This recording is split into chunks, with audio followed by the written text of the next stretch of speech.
Tonight, the number of casualties continues to rise on day 5 of the Israel-Hamas war.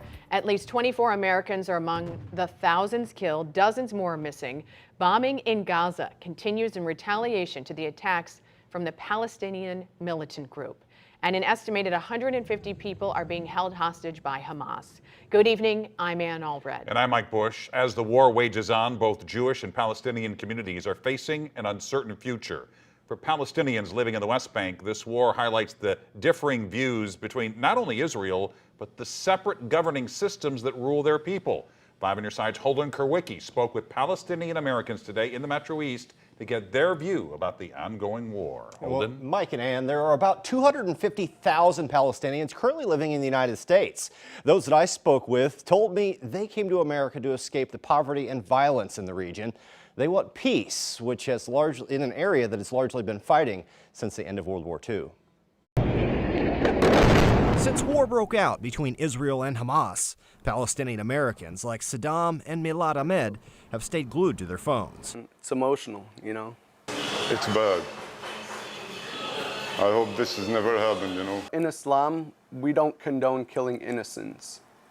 No elderly, no kids, no women. They're making multiple calls per day to check on their family, which still lives in the West Bank. And on the safety side, they're not safe. As military-aged men, they can't simply go home. The last time I went was a few years ago through Ben Gurion, and I got held up for 11 hours. Interrogated 3 times.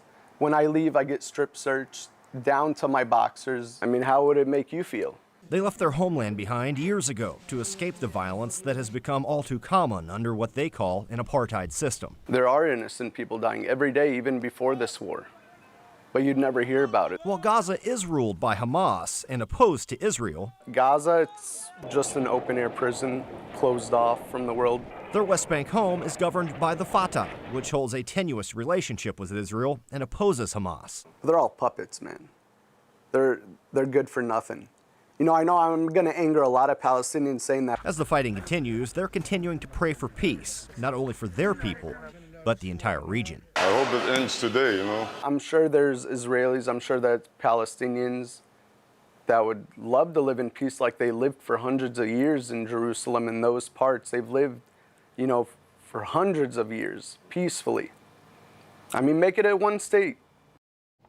Egypt and multiple international groups have been calling for humanitarian corridors to get aid into Gaza, where Israeli Prime Minister Benjamin Netanyahu is vowing to crush the remaining remnants of Hamas with the Israeli military after cutting off food, water, and electricity.